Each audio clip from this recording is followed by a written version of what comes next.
श्रीमन्नारायण नारायण नारायण श्रीमन्नारायण नारायण नारायण श्रीमन्नारायण नारायण नारायण श्रीमन्नारायण नारायण नारायण।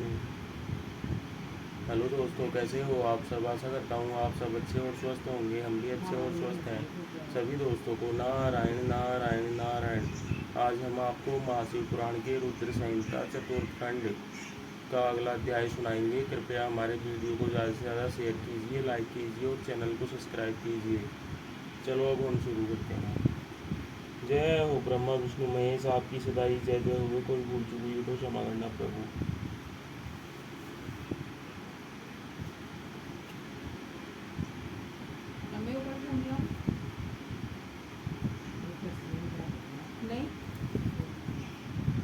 ओम नमः शिवाय, ओम नमः शिवाय, ओम नमः शिवाय। जय हो गणेश जी महाराज की जय, शिव जी महाराज की जय, माता पार्वती की जय, नंदी महाराज की जय।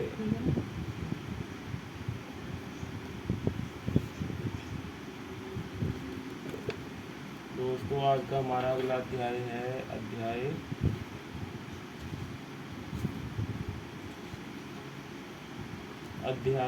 13, 14, 15, 16, 17, 18।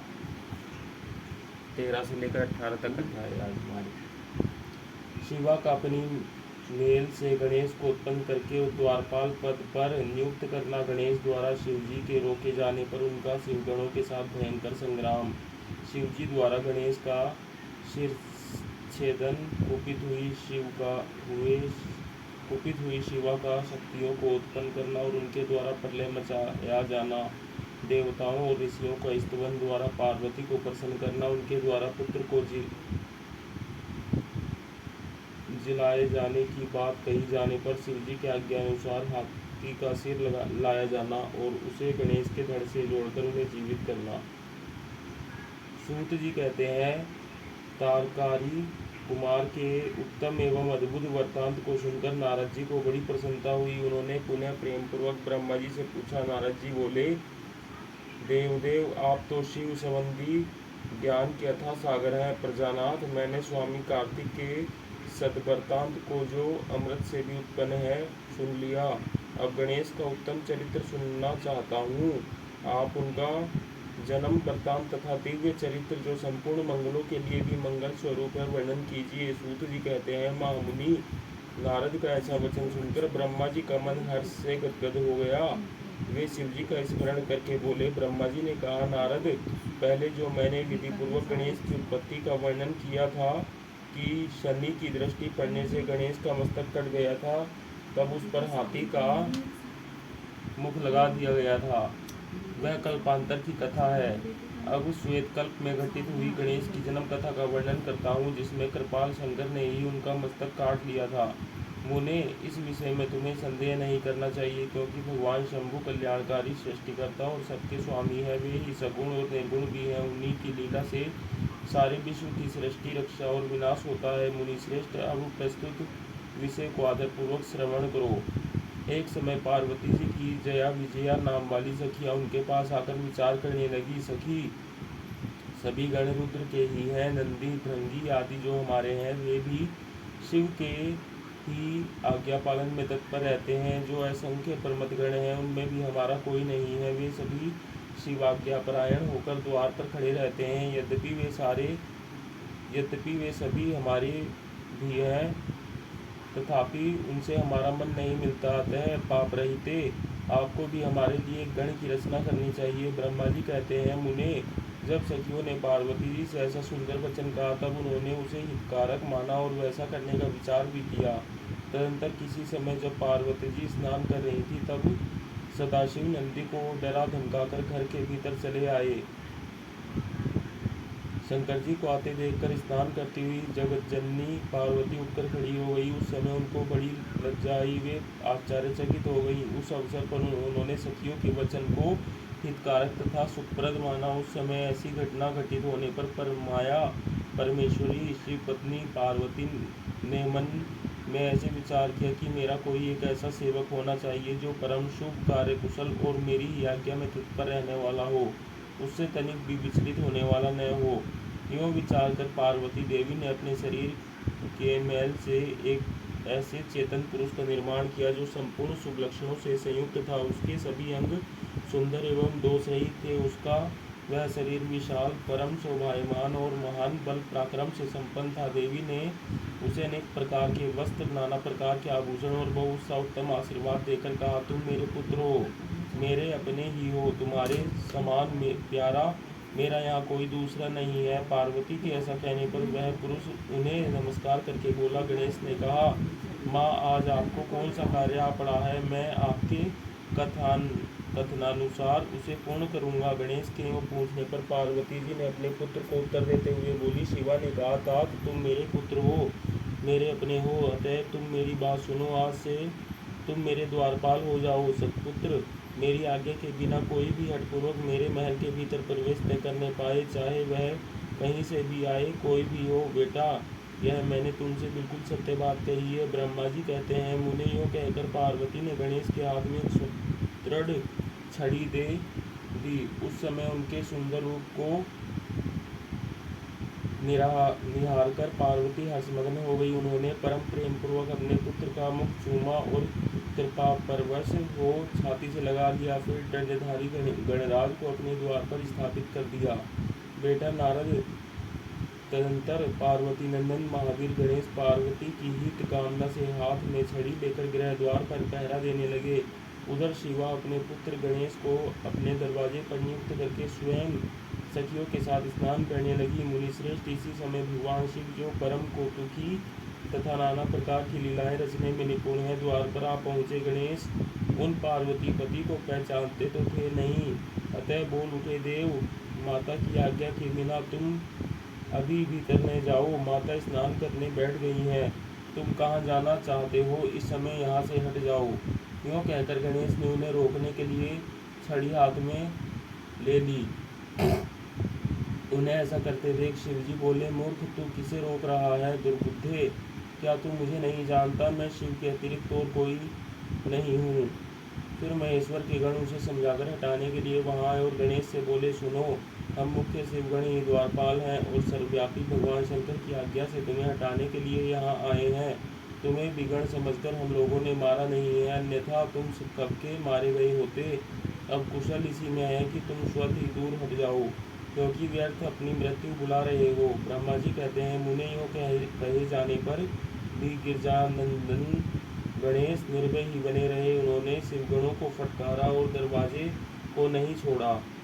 तब उन सभी शिवगणों ने शिवजी के पास जाकर सारा वृत्तांत उन्हें सुनाया। मुने उनसे सब बातें सुनकर संसार के गति स्वरूप अद्भुत लीला विहारी महेश्वर अपने उन गणों को डांट कर कहने लगे।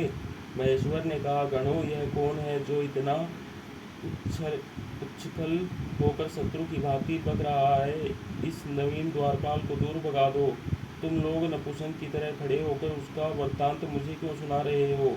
विचित्र लीला रचने वाले अपने स्वामी शंकर के योग कहने पर वे गण पुनः वहीं लौट आए। तदंतर गणेश द्वारा पुनः रोके जाने पर शिवजी ने गणों को आज्ञा दी कि तुम पता लगाओ यह कौन है और क्यों ऐसा कर रहा है। गणों ने पता लगाकर बताया कि ये श्री गिरिजा के पुत्र हैं तथा द्वारपाल के रूप में बैठे हैं। तब लीला रूप शंकर ने विचित्र लीला करनी चाहिए तथा अपने गणों का गर्व भी गलित करना चाहा, इसलिए गणों को तथा देवताओं को बुलाकर गणेश जी से भीषण युद्ध करवाया, पर वे कोई भी गणेश को पराजित न कर सके। तब स्वयं शूलपाणी महेश्वर आए। गणेश जी ने माता के चरणों का स्मरण किया, तब शक्ति ने उन्हें बल प्रदान कर दिया। सभी देवता शिवजी के पक्ष में आ गए। घोर युद्ध हुआ। अंत तो गतवा स्वयं शूलपाणी महेश्वर ने आकर त्रिशूल से गणेश जी का सिर काट दिया। जब यह समाचार पार्वती जी को मिला तब वे क्रुद्ध हो गई और बहुत सी शक्तियों को उत्पन्न करके उन्होंने बिना विचारे उन्हें प्रलय करने की आज्ञा दे दी। फिर तो शक्तियों के द्वारा प्रलय मचाई जाने लगी। उन शक्तियों का वह जाज्वल्यमान तेज सभी दिशाओं के दग्ध सा किए डालता था। उसे देखकर वे सभी शिवगण भयभीत हो गए और भागकर दूर जा खड़े हुए। मुने, इसी समय तुम दिव्य दर्शन नारद वहां आ पहुँचे। तुम्हारा वहां आने का अभिप्राय देवगणों को सुख पहुंचाना था। तब तुमने मुझे देवताओं सहित शंकर को प्रणाम करके कहा कि इस विषय में सबको मिलकर विचार करना चाहिए। तब वे सभी देवता तुझ महामना के साथ सलाह करने लगे कि इस दुख का शमन कैसे हो सकता है। फिर उन्होंने यह निश्चय किया कि जब तक गिरजा देवी कृपा नहीं करेंगी तब तक सुख नहीं प्राप्त हो सकेगा। अब इस विषय में और विचार करना व्यर्थ है। ऐसी धारणा करके तुम्हारे सहित सभी देवता और ऋषि भगवती शिवा के निकट गए और क्रोध की शांति के लिए उन्हें प्रसन्न करने लगे। उन्होंने प्रेम पूर्वक उन्हें प्रसन्न करते हुए अनेकों स्तोत्रों द्वारा उनकी स्तुति करके बारंबार उनके चरणों में अभिवादन किया। फिर देवगण की आज्ञा से ऋषि बोले, देवर्षियों ने कहा, जगदम्बे तुम्हें नमस्कार है, शिव पत्नी तुम्हें प्रणाम है, चंडिके तुम्हें हमारा अभिवादन प्राप्त हो, कल्याणी तुम्हें बारंबार प्रणाम है, अम्बे तुम ही आदि शक्ति हो, तुम ही सदा सारी सृष्टि की निर्माण करती पालिका शक्ति और संहार करने वाली हो। देवेशी तुम्हारे कोप से सारी त्रिलोकी विकल हो रही है, अतः अब प्रसन्न हो जाओ और क्रोध को शांत करो। देवी हम लोग तुम्हारे चरणों में मस्तक झुकाते हैं। ब्रह्मा जी कहते हैं, नारद यो तुम सभी ऋषियों द्वारा स्तुति किए जाने पर भी परादेवी पार्वती ने उनकी ओर क्रोधभरी दृष्टि से ही देखा, किंतु कुछ कहा नहीं। तब उन ऋषियों ने पुनः उनके चरण कमलों में सिर झुकाया और भक्तिपूर्वक हाथ जोड़कर पार्वती से निवेदन किया। ऋषियों ने कहा, देवी अभी संहार होना चाहता है, अतः क्षमा करो अंबिके, तुम्हारे स्वामी शिव भी तो यहीं स्थित है, तनिक उनकी ओर तो दृष्टिपात करो। हम लोग ये ब्रह्मा विष्णु आदि देवता तथा सारी प्रजा सब तुम्हारे ही हैं और व्याकुल होकर अंजलि बांधे तुम्हारे सामने खड़े हैं। परमेश्वरी इन सबका अपराध क्षमा करो। शिवे अब इन्हें शांति प्रदान करो। ब्रह्मा जी कहते हैं, मुने सभी देवर्षियों कहकर अत्यंत दीन भाव से व्याकुल हो हाथ जोड़कर चंडिका के सम्मुख खड़े हो गए। उनका ऐसा कथन सुनकर चंडिका प्रसन्न हो गई, उनके हृदय में करुणा का संचार हुआ आया। तब वे ऋषियों से बोली। देवी ने कहा, ऋषियों यदि मेरा पुत्र जीवित हो जाए और वह तुम लोगों के मध्य पूजनीय मान लिया जाए तो संहार नहीं होगा। जब तुम लोग उसे सर्वाध्यक्ष का पद प्रदान कर दोगे तभी लोक में शांति हो सकती है, अन्यथा तुम्हें सुख नहीं प्राप्त हो सकता। ब्रह्मा जी कहते हैं, मुने पार्वती के यूँ कहने पर तुम सभी ऋषियों ने उन देवताओं के पास आकर सारा वृत्तांत कह सुनाया। उसे सुनकर इंद्र आदि सभी देवताओं के चेहरों पर उदासी छा गई। वे शंकर जी के पास गए और हाथ जोड़कर उनके चरणों में नमस्कार करके सारा समाचार निवेदन कर दिया। देवताओं का कथन सुनकर शिवजी ने कहा, ठीक है, जिस प्रकार सारी त्रिलोकी को सुख मिल सके वही करना चाहिए। अतः अब उत्तर दिशा की ओर जाना चाहिए और जो जीव पहले मिले उसका सिर काटकर उस बालक के शरीर पर जोड़ देना चाहिए। ब्रह्मा जी कहते हैं, मुने तदंतर शिवजी की आज्ञा का पालन करने वाले उन देवताओं ने वह सारा कार्य संपन्न किया। उन्होंने उस शिशु शरीर को धो पहुँचकर विधिवत उसकी पूजा की। फिर वे उत्तर दिशा की ओर गए। वहाँ उन्हें पहले एक दांत वाला एक हाथी मिला।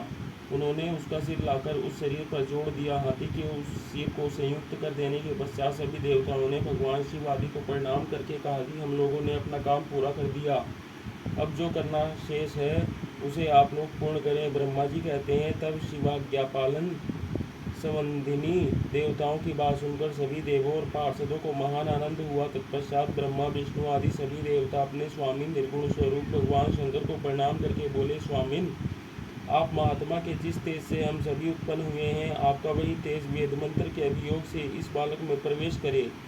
इस प्रकार सभी देवताओं ने मिलकर वेद मंत्र द्वारा जल को अभिमंत्रित किया। फिर शिवजी का स्मरण करके उस उत्तम जल को बालक के शरीर पर छिड़क दिया। उस जल का स्पर्श होते ही वह बालक स्वेच्छा से शीघ्र ही चेतनायुक्त होकर जीवित हो गया और सोए हुए की तरह उठ बैठा। वह सौभाग्यशाली बालक अत्यंत सुंदर था। उसका मुख हाथी का सा था, शरीर का रंग हरा लाल था, चेहरे पर प्रसन्नता खेल रही थी, उसकी आकृति कमनीय थी और उसकी सुंदर प्रभा फैल रही थी। मुनीश्वर पार्वती नंदन उस बालक को जीवित देखकर वहां उपस्थित सभी लोग आनंदमग्न हो गए और सारा दुख विलीन हो गया। तब हर्ष विभोर होकर सभी लोगों ने उस बालक को पार्वती जी को दिखाया। अपने पुत्र को जीवित देखकर पार्वती जी परम प्रसन्न हुई। ओम नमः शिवाय, ओम नमः शिवाय, ओम नमः शिवाय। जय हो ब्रह्मा विष्णु महेश, आपकी सदाई जय जय हुए। कोई भूल चूक हुई तो क्षमा करना प्रभु। जय हो गणेश जी महाराज। दोस्तों आज के लिए इतना ही। सभी को नारायण नारायण।